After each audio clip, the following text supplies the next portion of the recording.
Your front seats are out, your back seats are out, and then I'm going to show you how to take your door cards off.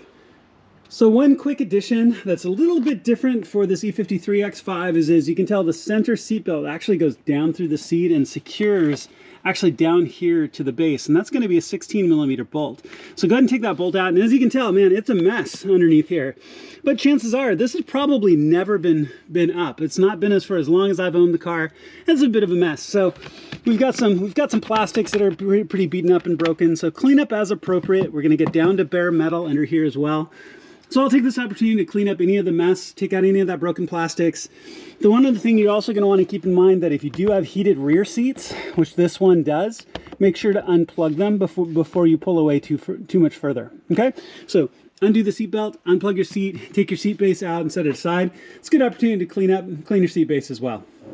Okay, so one quick touch base before we move on to the door cards. As you can see, this is all cleaned up and really nice. There are these big foam blocks that fit down into the section. You just grab them and pull them out. There's something really satisfying about getting that all cleaned up. I mean, you saw it a second ago with all of that old rubber matting that had aged and gotten brittle. So it looks really nice now. So front seats are out, as you can tell completely. Back seat is out. And then as well, also back in the tire well, I took this opportunity to vacuum that all out and get it all cleaned up because we're going to be putting sound matting all through this entire cabin basin. But more importantly, let's go ahead and jump into the door cards.